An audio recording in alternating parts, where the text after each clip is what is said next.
Hello, c'est Eugène. Dans cette leçon, nous allons voir comment faire des simples opérations arithmétiques en Bash. Alors, le titre de la leçon, c'est Arithmétique avec Bash. Arithmétique.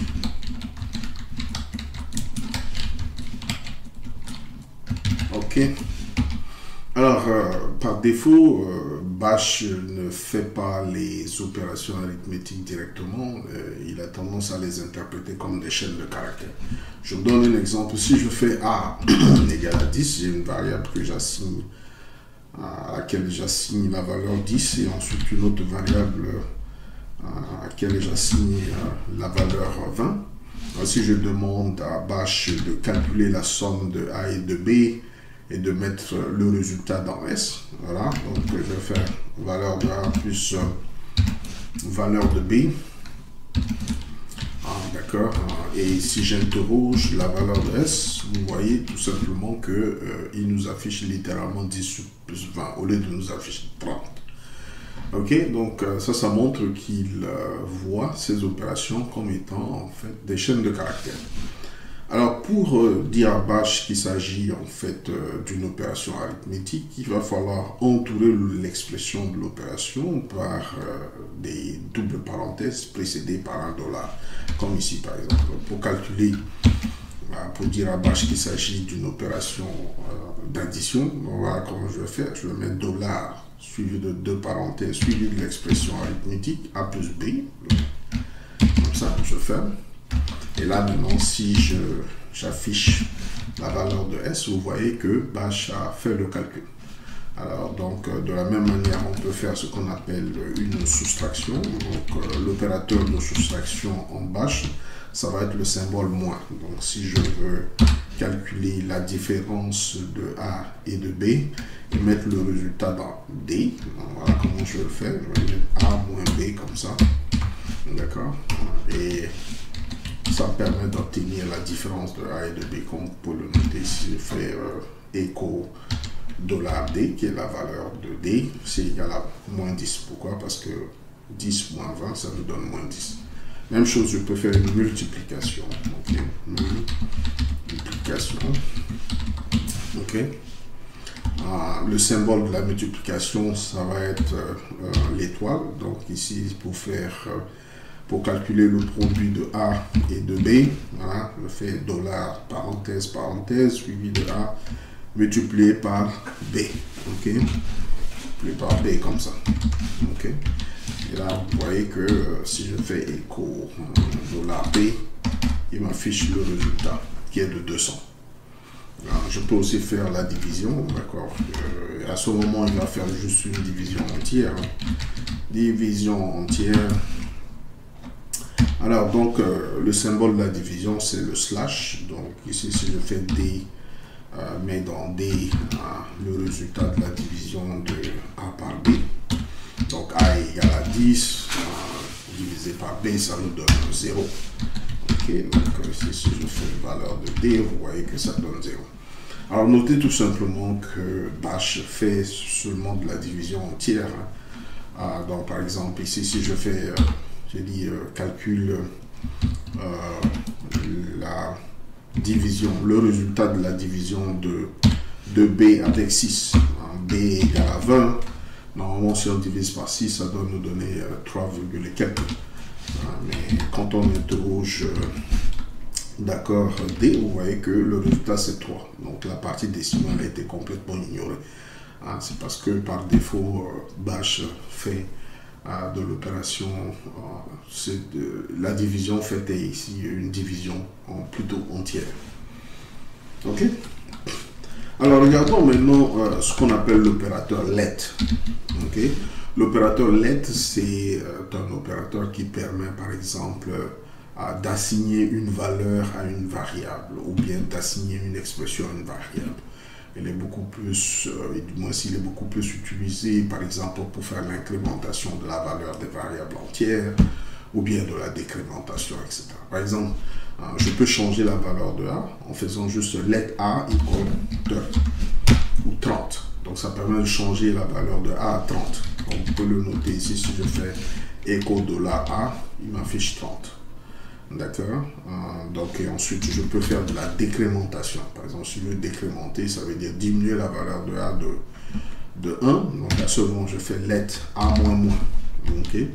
Ça, c'est beaucoup plus utilisé dans les boucles pour incrémenter les valeurs des variables ou bien décrémenter les valeurs des variables.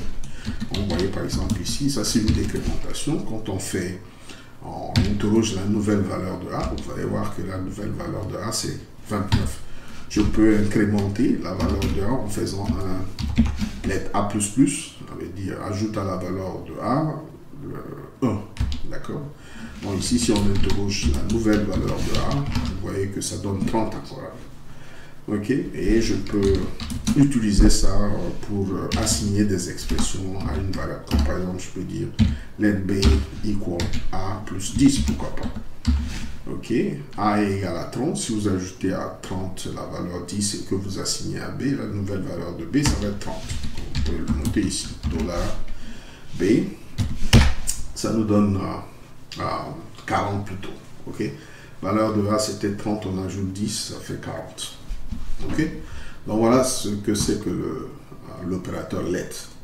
Alors, il y a aussi l'expression. L'expression permet de retourner la valeur d'une expression arithmétique.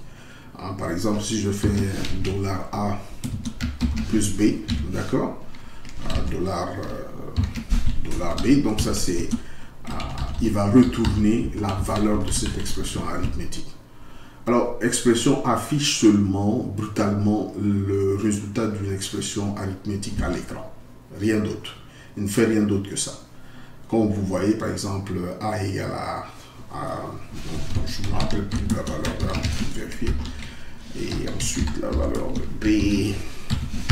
Donc, 40. 30 plus 40, ça donne 70.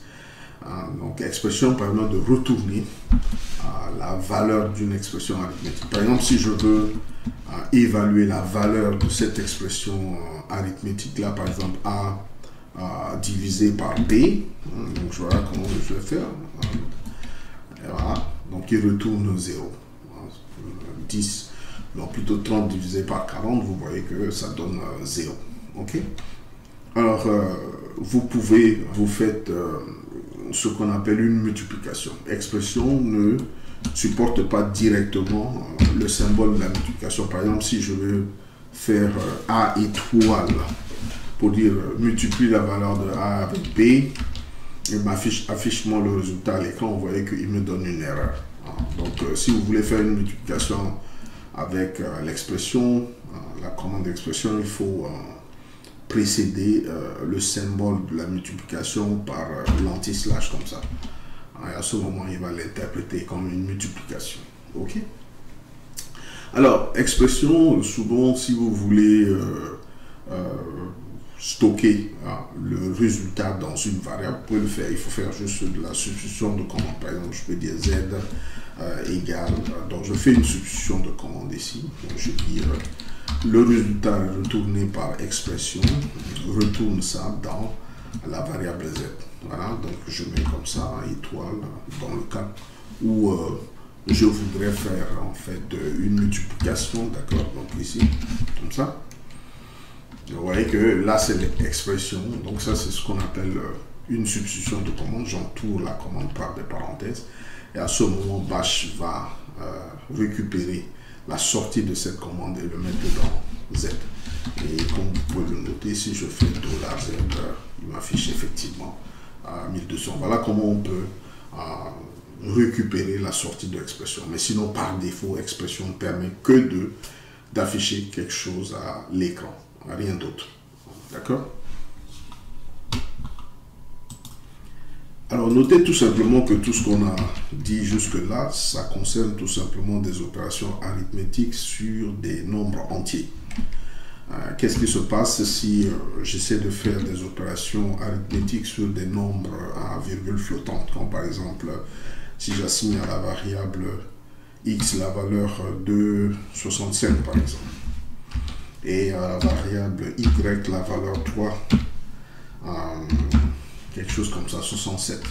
Alors maintenant, si je demande à Bash d'accord, de mettre dans Z le produit, hein, pourquoi pas par exemple le produit de X avec Y. Hein, le produit de X avec Y comme ça. Qu'est-ce qui va se passer? Vous voyez tout simplement que Bash considère cette opération comme étant une opération invalide.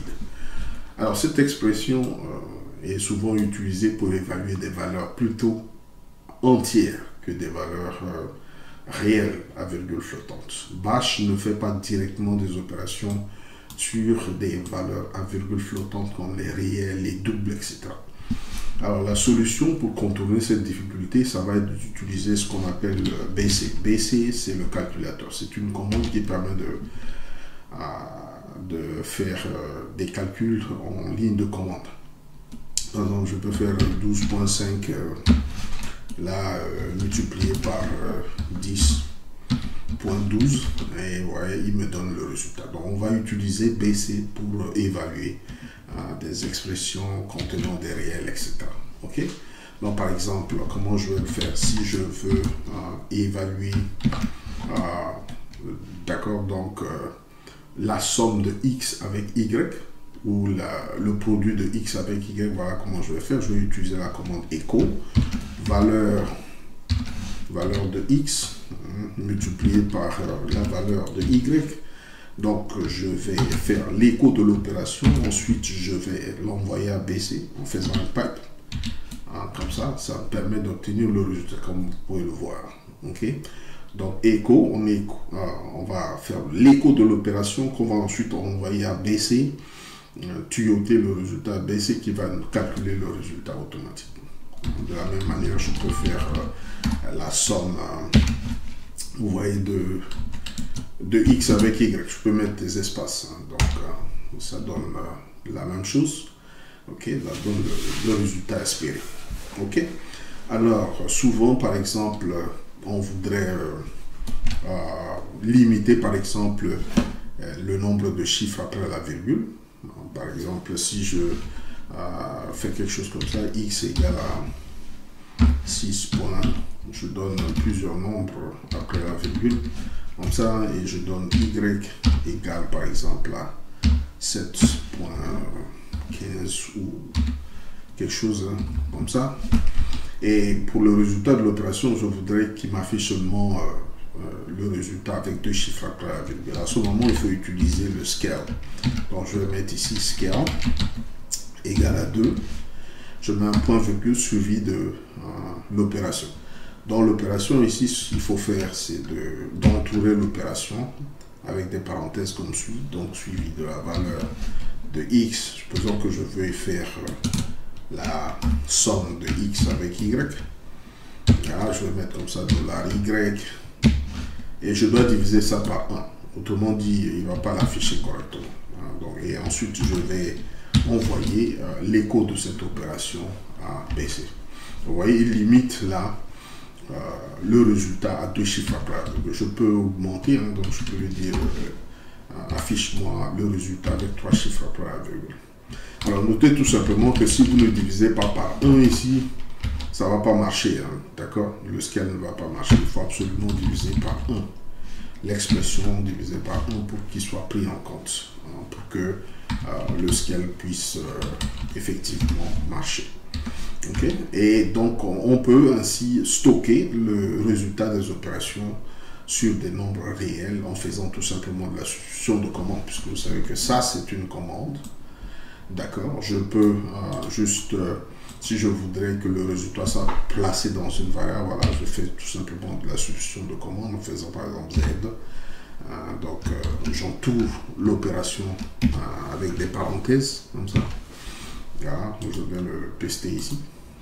Voilà. Ok, et je vais faire entrer, comme vous pouvez le noter, je peux voir le résultat en faisant écho Z. D'accord? Voilà comment on fait des opérations sur des nombres à virgule flottante avec Bash. Alors on va faire l'application en créant un script ici que je vais appeler test.ari, test_ari.sh. D'accord? Je vais ensuite éditer test_ari.sh. Ok, notre script bien entendu commence par le shebang, bin bash,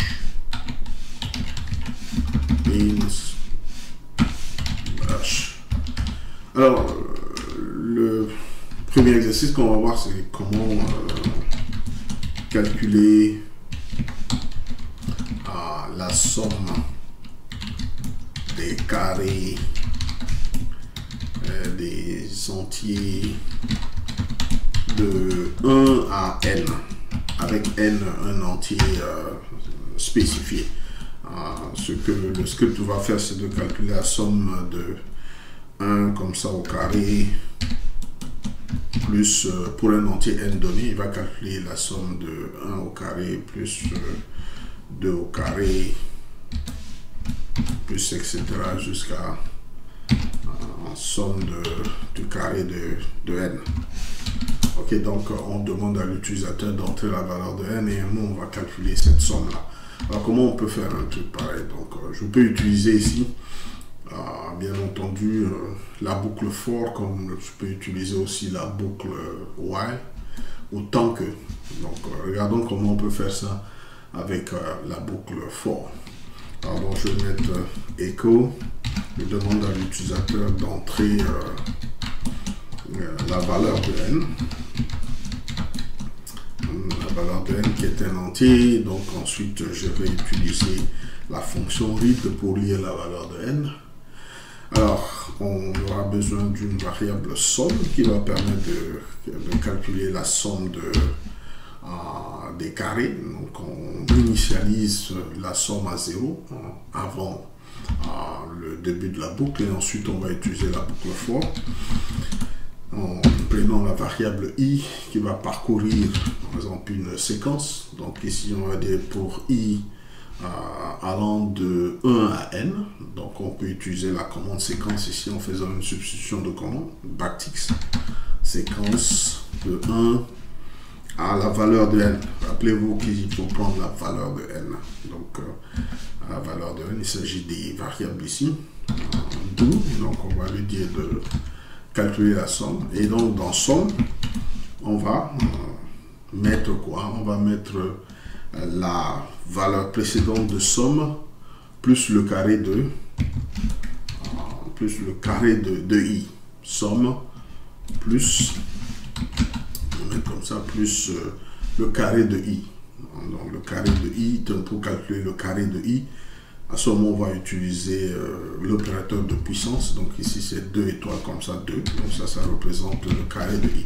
Rappelez-vous que là c'est une expression arithmétique, donc somme.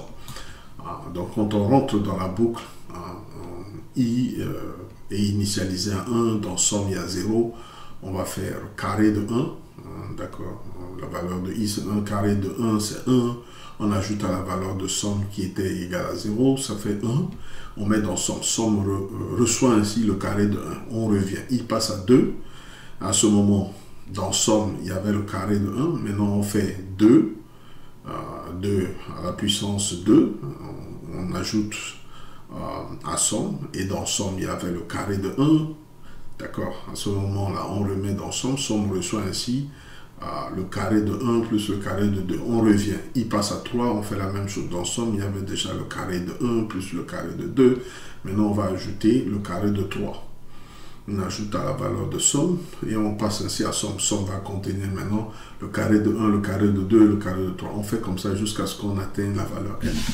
Ok? Et voilà, donc c'est tout. Il suffit de faire ici donne. D'accord? Alors, on pouvait aussi utiliser la boucle while. Dans le cas de la boucle while, la même expression va s'écrire de cette façon. Il faut initialiser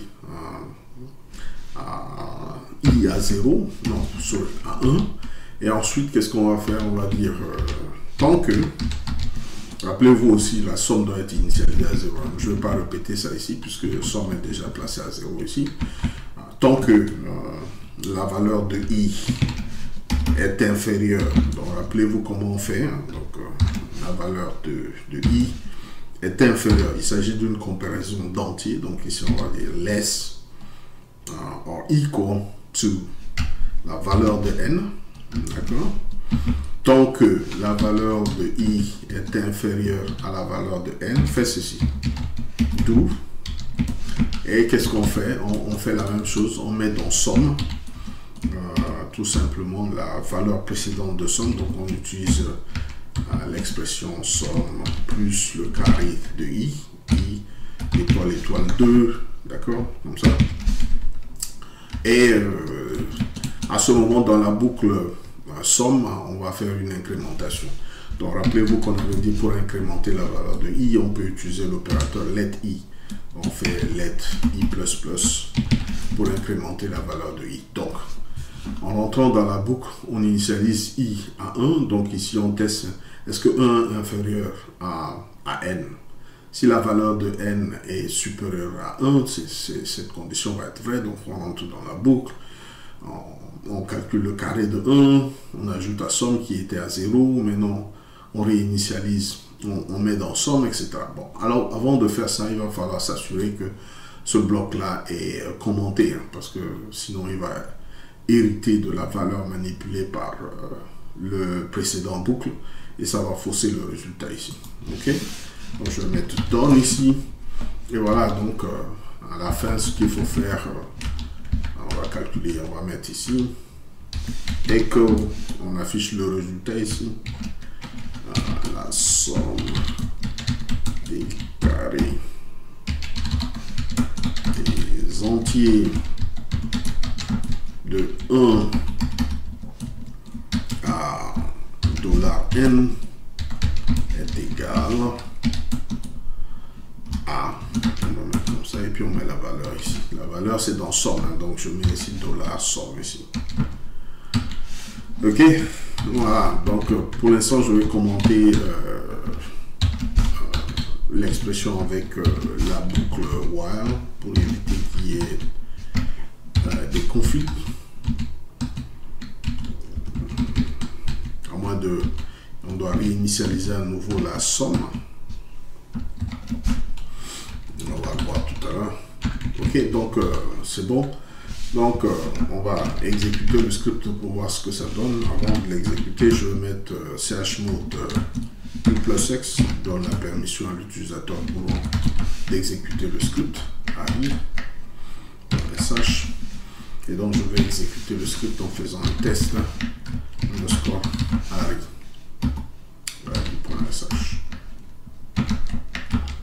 Donc, il me demande la valeur de. Je mets tout simplement 3 pour nous permettre de vérifier. Il dit que la somme des carrés de 1 à 3 c'est 14. Donc vous voyez 1 au carré c'est 1 plus 2 au carré c'est combien? C'est 4, ça fait 5. 5 plus 3 au carré qui est 9, ça fait exactement 14. Donc on voit très bien que ça marche. Alors je reviens dans la boucle cette fois-ci. Alors si on veut vérifier l'expression avec la boucle while, rappelez-vous, dans somme, il y a la somme du précédent, c'est-à-dire la somme des carrés qui étaient déjà placés dans somme. Donc, on va réinitialiser la somme ici à 0 pour ne pas qu'il hérite de la valeur déjà calculée par la boucle for. Donc, on initialise la somme à 0 et voilà. Donc, on peut à nouveau ici, par exemple, je vais copier seulement juste cette ligne en faisant un yanking, en skip YY. Et je viens ici, je fais un P pour paster. Et on voit très bien que ça va nous donner le même résultat. Donc ici, je vais différencier tout simplement. Je vais mettre quelque chose comme ça. Echo. Même calcul effectué en utilisant la boucle for. Ok, donc on voit que ça va nous donner la même chose. Alors on réexécute le script avec les deux boucles pour voir ce que ça donne. On va voyez si je donne 3, il donne le même résultat. Même calcul effectué avec la boucle, non c'est plutôt la boucle while, pardon. Avec la boucle while tant que. Ok, donc, vous voyez que ça marche. Donc ici on a vu l'application de ces expressions, comment évaluer une expression arithmétique avec bash, comment par exemple incrémenter la valeur des variables, etc. et combiner avec l'utilisation des boucles forward. Ok?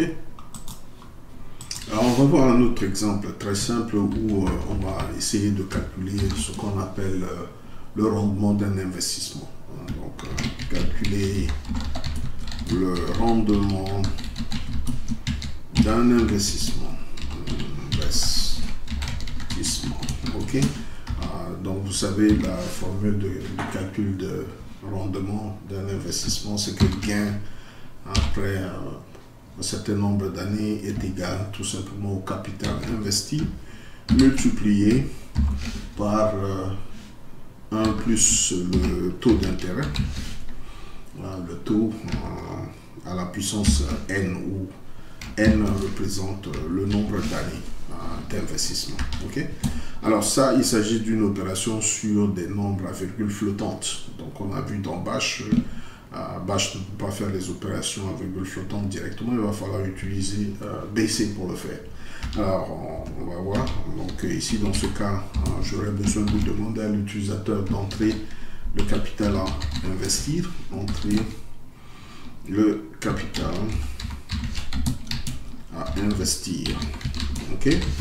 Et donc je vais lire la valeur du capital investi à l'aide de la commande read. Donc je mets comme ça read capital et ensuite je demande le taux d'intérêt.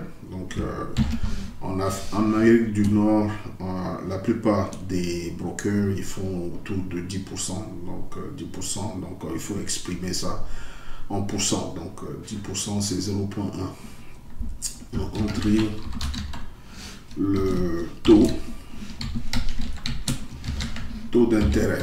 Donc les brokers promettent que si vous investissez votre argent en bourse, la plupart du temps, surtout si vous utilisez vous investissez sur des index fonds, ça, ils garantissent que vous allez gagner 10% de votre argent chaque année. Donc ici ça peut varier, ça dépend de en fait la compagnie qui investit votre argent. Donc le taux d'intérêt spécifié, donc ici on va le lire dans une variable qu'on appelle taux, d'accord, et ensuite on va demander à l'utilisateur d'entrer le nombre d'années. Donc entrer le nombre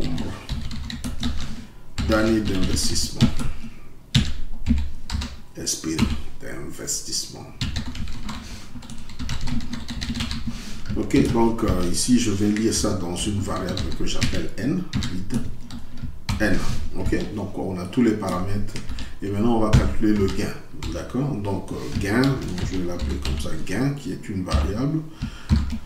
On va faire de la substitution de commande. Rappelez-vous, on ne peut pas calculer directement les nombres à virgule flottante avec Bash. Il faut utiliser BC. Donc je vais faire echo, je donne la formule. La formule c'est quoi? C'est valeur de capital, qui est la valeur de la variable qu'on a lu précédemment, représente le capital à investir, multiplié par, on peut ne pas mettre d'espace ici, c'est pas important. Et ensuite on met parenthèse suivi de 1 plus le taux, plus la valeur du taux, donc ici dollar taux, comme ça, le tout à la puissance n. Comme c'est BC, le symbole de la puissance c'est circonflexe. Et là à ce moment il faut mettre symbole dollar n, parce qu'il faut extraire la valeur de n. Si vous mettez n, ça ne va pas marcher. Ok?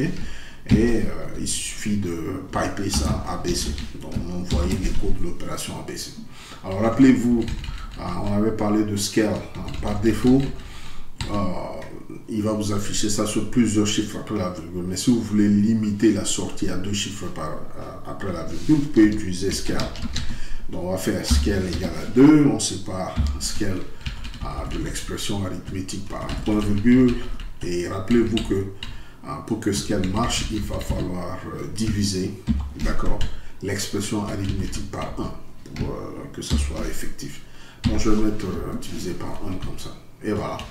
Donc je vais dire ici echo On va afficher ensuite ce qu'on va gagner. Donc voici votre gain après une année d'investissement. Donc je mets une année d'investissement. Ok, et on met la valeur de gain comme ça. Ok, et voilà, donc c'est tout. On a notre programme. Alors on va l'exécuter pour voir comment ça donne. Je vais effacer l'écran pour vous permettre de bien voir. Je vais exécuter le script. Valeur de n, je mets 3. Le capital à investir, on va investir 10 000 $. Et avec un taux d'intérêt de 10%. 10% c'est 10 divisé par 100. Donc il faut donner un taux d'intérêt de 0,10.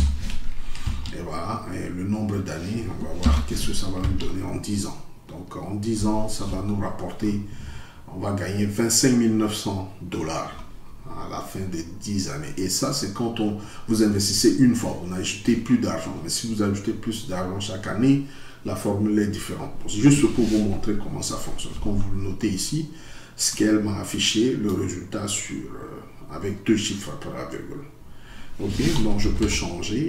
Donc ici, si je veux avoir le résultat sur 3 chiffres après la virgule, je peux changer la valeur de Scale ici. Mettons tout simplement un 3 ici. Et je réexécute le script pour voir ce que ça donne. Entrez votre valeur, je fais 3. Capital à investir 10 000 $. Le taux d'intérêt de 0,10. Et le nombre d'années, cette fois-ci, je mets 20. On va voir ce que je vais gagner en 20 ans. Donc, vous voyez que ça fait 67 270 avec 3 chiffres après la virgule. Ok? Je vous remercie de votre attention et à la prochaine vidéo.